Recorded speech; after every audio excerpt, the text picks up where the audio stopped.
नमस्कार, न्यूज 24 देख रहे हैं आप। मैं हूं आपके साथ पूजा। देश की आर्थिक राजधानी मुंबई में आज सुबह से ही भारी बारिश हो रही है। लगातार हो रही मूसलाधार बारिश की वजह से कई इलाकों में जलभराव जैसे हालात पैदा हो गए हैं। बारिश की वजह से सड़कों पर ट्रैफिक की रफ्तार भी धीमी हो गई है। आपकी टीवी स्क्रीन पर यह तस्वीरें मुंबई से है, जहां लगातार हो रही बारिश के बाद कुछ इस तरह का नजारा देखने को मिल रहा है। सड़कों पर पानी भरा हुआ है, जिसकी वजह से ट्रैफिक की रफ्तार धीमी पड़ गई है। दो तस्वीरों के जरिए हम आपको दिखा रहे हैं। सुबह से ही भारी बारिश हो रही है मुंबई में, मुंबई के कई इलाकों में, और उसके बाद जलभराव की स्थिति उत्पन्न हो गई है मुंबई में।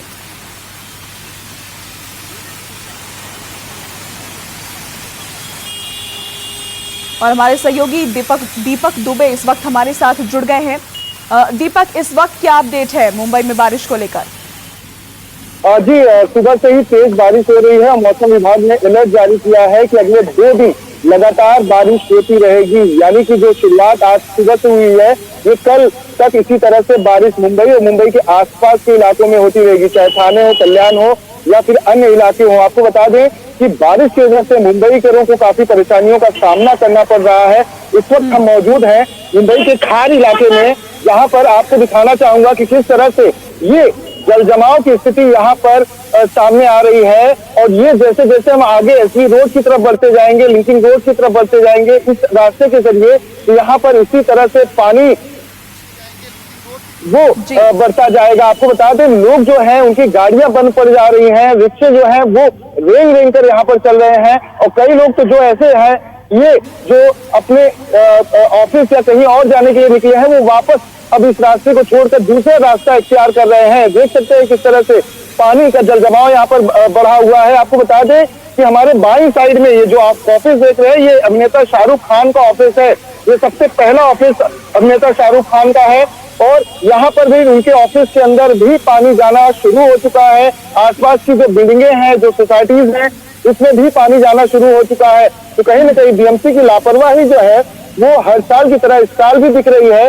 हो चुका है। कहीं ना कहीं हकीकत है वो ये है कि मुंबईकरों को हर बार की बारिश की तरह इस बार भी बारिश में परेशान होना पड़ेगा। और इसकी जो तैयारी है वो साफ तौर पर ये देख सकते हैं कि किस तरह से महज 2 या 3 दिन की बारिश होती है या 2 से 4 घंटों की बारिश होती है, तो हद से जो है मुंबई का इस तरह हो जाता है कि सड़कें जो है वो तालाब की तरह लगने लगती है। और कई जगहों पर घुटने या कमर से ज्यादा का पानी भी भर जाता है और गाड़ियों को रेंग कर चलना पड़ता है। हालांकि मुंबई का टैक्स देते हैं, लेकिन सवाल भी पूछते हैं बीएमसी के पास, उसका जवाब नहीं होता, सिवाय ये कहने की हम तैयारियां बड़ी करके रखे हैं। इस बार की मानसून की बारिश में मुंबईकरों को परेशानियों का सामना नहीं करना पड़ेगा। जी दीपक, इस वक्त भी बीएमसी की तरफ से कोई मुस्तैदी नहीं दिखाई दे रही है सड़कों पर? जी, इस वक्त हम जहां मौजूद हैं, जबकि जब बारिश होती है और खासतौर पर मैं पहुंच इलाकों की बात करूं तो हर दूसरी जगह पर बीएमसी कर्मी मौजूद होते हैं। और उनके रहने की वजह यह है बारिश के समय कि कई जगहों पर गटर के ढक्कन को खोला जाना चाहिए, या अगर कहीं पर ऐसी जगह है जहां पर गटर खुले हैं तो वहां पर ऐसे कुछ इंडिकेट करने के लिए कुछ रखना चाहिए, क्योंकि कई बार पानी ज्यादा भरा होता है तो लोगों को पता नहीं चल पाता। खासतौर पर फुटपाथ पर चलने वाले लोग, इस वजह से वो कई बार गटर में गिर जाते हैं और उनकी मौत भी हो जाती है। आपको बता दें कि ऐसा ही पहले हादसा हो चुका जहां पर एक डॉक्टर की मौत हो चुकी थी और 2 या 3 दिनों के बाद उनकी लाश मिली थी। वो गटर में चले गए थे और पता नहीं चला था, तेज बारिश हो रही थी। बहुत शुक्रिया ये तस्वीरें हमें दिखाने के लिए, तमाम अपडेट के लिए बहुत शुक्रिया आपका। और एक बड़ी खबर, बीजेपी से मुलाकात पर पायलट का बयान सामने आया है। बीजेपी से मुलाकात की खबर झूठी है, ये कहना है सचिन पायलट का। मैं ज्योतिरादित्य सिंधिया से नहीं मिला हूं, वसुंधरा सरकार के खिलाफ संघर्ष किया, ओम माथुर से कोई मुलाकात नहीं हुई। तो सचिन पायलट का यह बयान सामने आया है, जिसमें बीजेपी से मुलाकात की खबरों को उन्होंने झूठा करार दिया है। उनका कहना है कि वो ज्योतिरादित्य सिंधिया से नहीं मिले हैं, वसुंधरा सरकार के खिलाफ उन्होंने संघर्ष किया। बीजेपी से मुलाकात की खबर को ज्योतिरादित्य सिंधिया ने, माफ कीजिएगा, सचिन पायलट ने गलत करार दिया है। उनका बयान इस पर सामने आया है। और राजस्थान सरकार से बर्खास्तगी के बाद सचिन पायलट का बयान सामने आया है। उन्होंने कहा कि वो बीजेपी में नहीं जाएंगे। वहीं न्यूज 24 से बात करते हुए उन्होंने कहा कि मेरी छवि ही मेरी पूंजी है। बार बार बीजेपी में जाने की बात इसलिए कही जाती है कि दिल्ली में मेरे बारे में सोच बदले। जल्द सारी बातों के साथ आऊंगा। अपने समर्थकों और मेरा समर्थन करने वालों का आभारी हूं। उनसे सलाह मशवरा करके ही कोई कदम उठाऊंगा।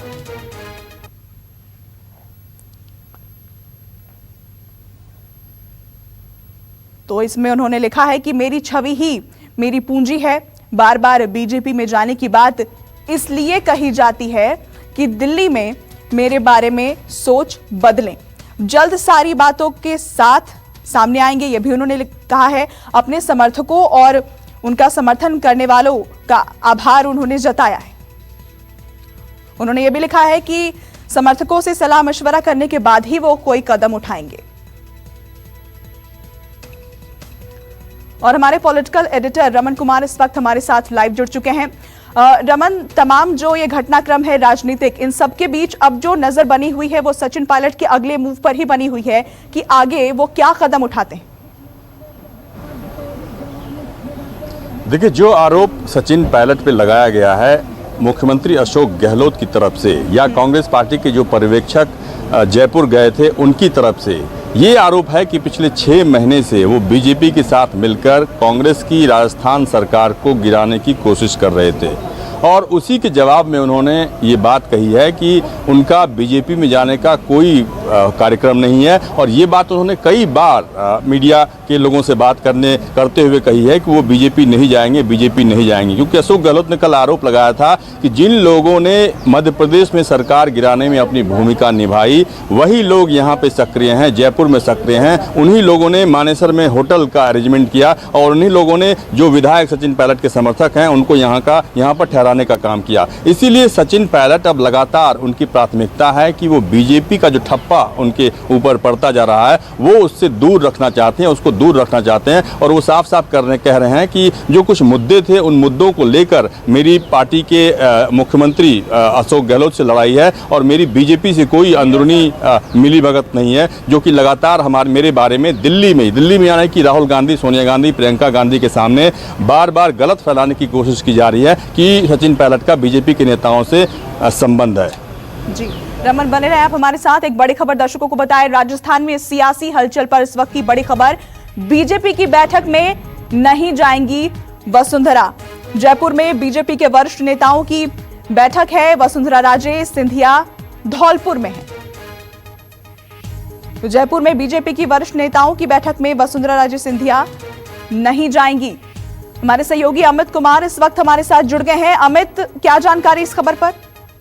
देखिए, मुझे लगता है कि अब अभी तक जो कांग्रेस के भीतर घमासान था, धीरे धीरे हो सकता है कि वो बीजेपी के अंदर से भी आवाजें आनी शुरू हो जाए। क्योंकि ये माना जा रहा था कि जब से ये पूरा राजस्थान में जो कांग्रेस में प्रकरण चल रहा है, सचिन पायलट का विवाद चल रहा है या उनको पार्टी से जिस तरह से निकाला गया है, आपने ध्यान दिया होगा कि कहीं भी किसी भी तरह से वसुंधरा राजे की तरफ से इस पर कोई प्रतिक्रिया नहीं आई। बीजेपी के कई नेताओं ने खुलकर ये कह दिया कि सचिन अगर बीजेपी में आते हैं तो स्वागत करेंगे, लेकिन वसुंधरा की तरफ से कोई बयान नहीं आया। और अभी ऐसे में आज बैठक बुलाई गई थी। ओम माथुर यहाँ से जयपुर जा चुके हैं, वी सतीश वहां पर हैं, तमाम वर्ग जो सीनियर लीडर्स हैं राजस्थान बीजेपी के, उन्हें एक बैठक के लिए बुलाया गया था। कहा जा रहा था कि ये जो बैठक होगी जिसमें सचिन के बारे में, सचिन पायलट के भविष्य को पार्टी में लेना है, भविष्य में उनको क्या है, और मन टटोलना वसुंधरा और वसुंधरा के समर्थकों को। कहा जा रहा है कि सबसे बड़ा विरोध उनकी तरफ से आना है, वो नहीं चाहती हैं कि सचिन बीजेपी में शामिल हो। तो ऐसे में एक राय मशवरा करने के लिए और पूरी राजस्थान की सियासत पर चर्चा के लिए बैठक बुलाई गई थी। जो मुझे जानकारी मिल रही है कि अभी भी वसुंधरा राजे धौलपुर में मौजूद है। हालांकि ये भी कहा जा रहा है कि वो कुछ सावन के महीने में एक पूजा पाठ करती है जिसके दौरान वो बाहर नहीं आती है। लेकिन जो जानकारी है कि उनको आना था इस बैठक में, लेकिन अभी तक वो धौलपुर से निकली नहीं है। तो आप कह सकते हैं कि वैसे भी राजस्थान में सब कोई जानता है कि अगर बीजेपी को कुछ करना है तो वसुंधरा की सहमति के बिना करना बहुत मुश्किल है। तो बहुत ही इंटरेस्टिंग होगा देखना कि वसुंधरा का क्या रिएक्शन आता है। और पार्टी के मीटिंग में नहीं जाने का मतलब साफ है कि फिलहाल वो तो अपनी नाराजगी है या वो तो इस बात को लेकर सहमति तो नहीं दिखा रही है कि सचिन पायलट को पार्टी में लेकर आने की जो बातचीत हो रही है वो उसको बहुत ज्यादा खुश नहीं है। और शायद यही वजह है कि वो पार्टी में इस बैठक में नहीं आ रही है। जी अमित, आप बने रहे हमारे साथ। और बढ़ते आगे, कांग्रेस नेता दिग्विजय सिंह ने सचिन पायलट पर निशाना साधा है। उन्होंने कहा कि सचिन पायलट का व्यवहार पार्टी नीतियों के खिलाफ था। जो भी हुआ बहुत गलत हुआ, दुखी हूं। तो सचिन पायलट पर यह बयान सामने आया है। सचिन को 26-27 साल की उम्र में एमपी बना दिया, कैबिनेट में, सेंट्रल कैबिनेट में मिनिस्टर बना दिया, राजस्थान का पीसीसी प्रेसिडेंट बना दिया, डिप्टी चीफ मिनिस्टर बना दिया। अभी उनकी उम्र ही क्या है, 37-38 साल के हैं। थोड़ा सा धैर्य रखो। कितने ऐसे लोग हैं जो कि इतनी जल्दी तेजी से राजनीतिक पायदान पर आप ऊपर चढ़ते हैं, लेकिन जिस तरह का व्यवहार उन्होंने किया, ये कांग्रेस पार्टी की अनुशासन और जो नीतियां हैं उसके खिलाफ उन्होंने काम किया। मुझे इसका बात का दुख है।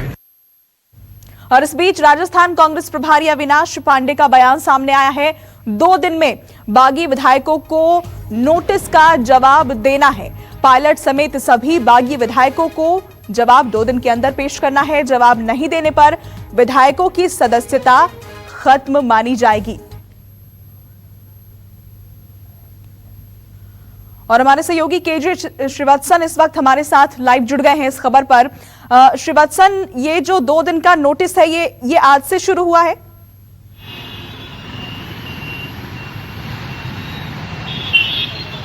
जी देखिए, आपके इस सवाल का जवाब देने से पहले मैं कुछ तस्वीर आपको दिखाऊंगा। मेरे ठीक पीछे ये जयपुर का 22 गोदाम एरिया है, सबसे बड़ा एरिया है। यहाँ पर अब देखिए, जो प्रदेश अध्यक्ष सचिन पायलट के पोस्टर लगे रहते थे, अब वो हट गए। उसकी जगह नए प्रदेश अध्यक्ष गोविंद सिंह डोटासरा की पोस्टर आ गया, मुख्यमंत्री अशोक गहलोत, अविनाश पांडे।